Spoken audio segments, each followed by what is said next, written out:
Hello my friend, I welcome you all to this channel study with Bharatulika. आज की इस video में मैं आपको टेंस के बारे में पढ़ाऊंगा। और आप सबको पता है टेंस कितना इम्पोर्टेंट है।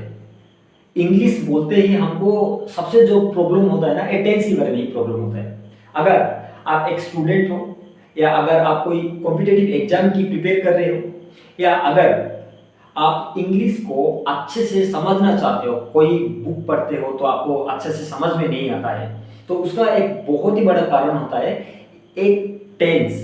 तो इसीलिए टेंस पढ़ने से आपका कॉम्पिटिटिव एग्जाम, आपका अंडरस्टैंडिंग एंड जो स्पोकन इंग्लिश होता है, स्पोकन इंग्लिश में भी ये सारे मदद करता है। तो इसीलिए आप इस वीडियो को एंड तक जरूर देखना। आज की इस वीडियो में मैं आपको कंप्लीटली टेंस के बारे में पढ़ाऊंगा। ठीक है, चलो पहले शुरू करने से पहले हमको ये समझना पड़ेगा कि ये टेंस होता क्या है। देखो टेंस क्या होता है। Tense is a form of verb which express the time in a sentence. मतलब टेंस क्या होता है, टेंस एक वर्ब की जैसा होता है। जो वर्ब क्या करता है, टाइम के बारे में हमको बताता है। जब एक टेंस पढ़ेंगे ना, टेंस हमेशा हमको टाइम को दिखाता है। मतलब एक कोई भी सेंटेंस में एक कौन सी टाइम पे लिखा गया है या कौन सी टाइम पे बोला गया है, एक कब बोला गया है, ऐसे एक टाइम हमको दिखाता है। इसीलिए उसका जो डेफिनेशन होगा, what is tense. Tense is a form of verb. ये क्या है, एक फॉर्म ऑफ वर्ब है।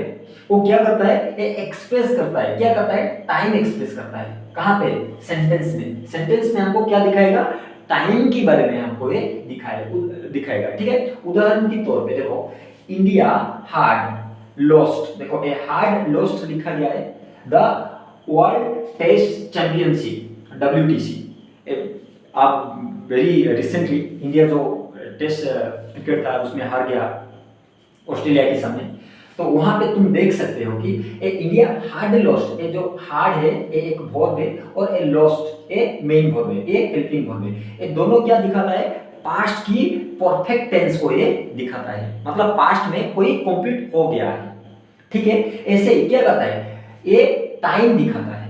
क्या दिखाता है, टाइम दिखाता है। इसीलिए ये जो हार्ड लॉस्ट हुआ है, ये हेल्पिंग वर्ब के साथ ये जो मेन वर्ब है, ये दोनों क्या दिखाते हैं, हमको टाइम दिखाते हैं। कौन सी टाइम, ये जो टाइम, यहां से हमको ये पता चला कि ये पास्ट की परफेक्ट टेंस को ये दिखाता है।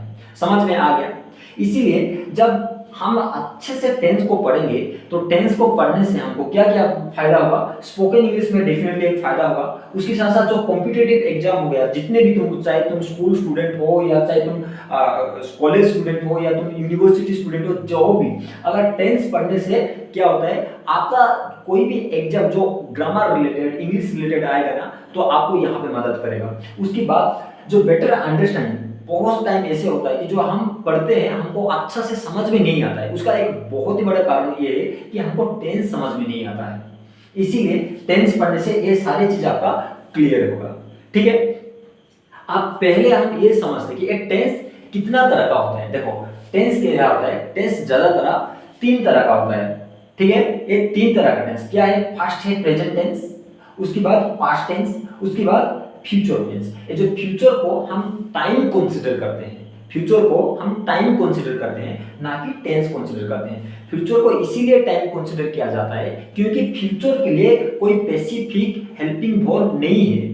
सिर्फ और सिर्फ मॉडल वर्ब दो हम यूज करते हैं और उस मॉडल वर्ब को यूज करके हम उसको फ्यूचर बनाते हैं। लेकिन प्रेजेंट के लिए एक प्रॉपर वर्ब है और ऐसे ही पास्ट के लिए भी प्रॉपर वर्ब है। देखो यहाँ पे जो लॉस्ट लिखा गया है ना, लॉस्ट यहाँ पे एक पास्ट की वर्ब है, पास्ट पार्टिसिपल उसको हम बोलते हैं। ठीक है, ऐसे ही प्रेजेंट के लिए लॉस होता है, LOSE।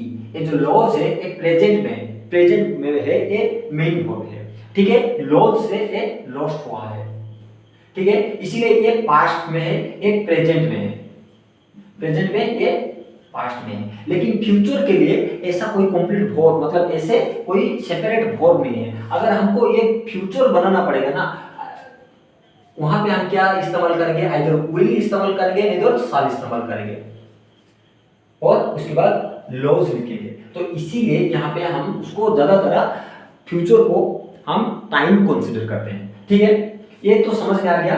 टाइम टेंस कितना तरह का होता है, प्रेजेंट टेंस, पास्ट टेंस और फ्यूचर टेंस। ओके, वहां से इतना डीप जाने से पहले, अंदर घुसने से पहले थोड़ा एक ब्रीफ इंट्रोडक्शन दे देता हूँ। ये जो टेंस काम कैसे करता है, देखो टेंस जो है उसका सिर्फ और सिर्फ एक ही पार्ट ऑफ स्पीच है। पार्ट ऑफ स्पीच मतलब जो 8 पार्ट्स ऑफ स्पीच है, जैसे कि noun, pronoun, verb, adverb, adjective, preposition, conjunction and interjection, ये सारे 8 पार्ट्स ऑफ स्पीच है इंग्लिश में। तो उसमें एक पार्ट ऑफ स्पीच है, उसका नाम है वर्ब। उसका नाम क्या है? वर्ब है, ठीक है, उसका नाम लिखते हैं वर्ब। ये जो वर्ब है, ये वर्ब का क्या करेगा, ये टेंस गुलामी करेगा, मतलब वर्ब का हेल्पर है टेंस। ये और कोई भी पार्ट ऑफ स्पीच को ये क्या हेल्प नहीं करेगा, सिर्फ और सिर्फ वर्ब को ही ये हेल्प करेगा। सो इसीलिए tense is the helper of verb. मैं इसीलिए यहाँ पे लिखा हूं, ये जो टेंस है, टेंस क्या करेगा, हेल्प करेगा, ठीक है। किसका हेल्पर है ये? वर्ब का हेल्पर है, सिर्फ और सिर्फ वर्ब का ये हेल्प करेगा, इसीलिए उसको मैं हेल्पर की कैटेगरी में रखा हूं, ठीक है। ये जो वर्ब होता है, वर्ब 2 तरह का होता है। क्या है? एक है एक्शन वर्ब होता है और एक स्टेट वर्ब। देखो अब सबको पता होगा एक्शन वर्ब का मतलब क्या होता है, वो कोई ना कोई एक एक्शन, कोई ना कोई एक उसमें काम करता होगा, तो उसका कोई ना कोई चेंजेस होता होगा, उसको हम क्या बोलेंगे? एक्शन वर्ब बोलेंगे। उदाहरण के तौर पे देखो action verb, I am reading a book. देखो आई एम रीडिंग, ये जो रीडिंग है देखो, रीड से रीडिंग वाले, क्या? रीड, READ, रीड से पार्टिसिपल में, प्रेजेंट पार्टिसिपल में रीडिंग वाले।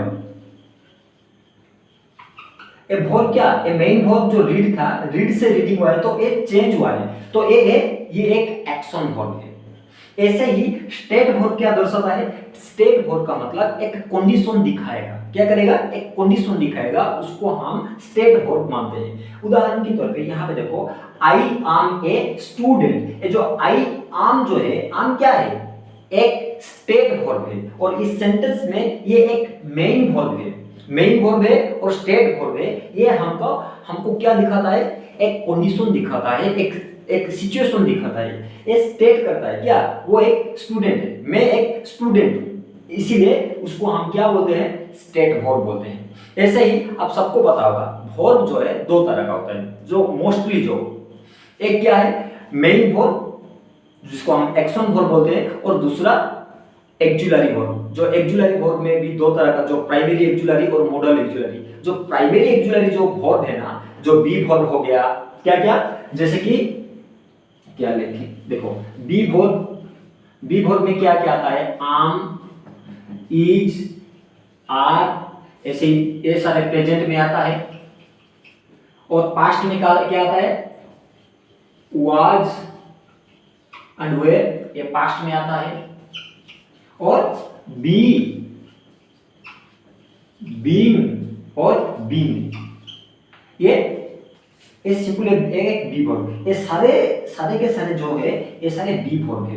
ये बी वर्ब ज्यादातर स्टेट वर्ब की तरह इस्तेमाल होते हैं। उसके साथ साथ हम जो हैव वर्ब और डू वर्ब भी ये एक्जुलरी वर्ब में, प्राइमरी एक्जुलरी वर्ब में आता है। क्या क्या? हैव वर्ब, यहां पे लिख देता हूं, काफी यहां पे लिखूं, हैव वर्ब।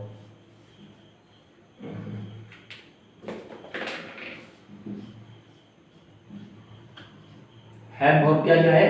हैव है, हाज है और हार्ड है, ठीक है। ऐसे ही डू वर्ब क्या है?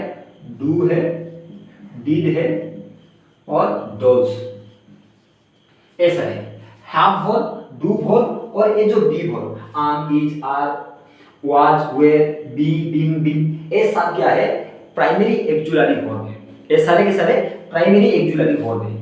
और उसी ये सारे वर्ब ना कभी ये स्टेट वर्ब के अंदर भी आते हैं और ये हेल्पिंग वर्ब भी होते हैं, ठीक है। जब मेन वर्ब में, मतलब सेंटेंस में सिर्फ और सिर्फ ऐसे ही एक ही वर्ब होता है ना, तो वो मेन वर्ब कहलाता है। उदाहरण के तौर पे यहाँ पे देखो, आई एम ए स्टूडेंट। इस सेंटेंस में आम जो है एक ही वर्ब है, उसके बाद और कोई भी वर्ब नहीं है, इसीलिए यहाँ पे उसको एक मेन वर्ब की तरह कंसीडर किया गया है। लेकिन मेन वर्ब तो है, लेकिन ये एक स्टेट वर्ब है। ये स्टेट वर्ब का मतलब क्या है? एक कंडीशन को दिखाता है। उम्मीद करता हूं आपको ये सारे के सारे बारे में आपको आ गया है। अब देखेंगे कि ये जो प्रेजेंट टेंस, पास्ट टेंस और फ्यूचर टेंस का स्ट्रक्चर क्या है, फंक्शन क्या है, इसको इस्तेमाल कैसे किया जाता है और उसका गठन क्या है, उस सारे चीज में आपको बताऊंगा। ठीक है, ओके।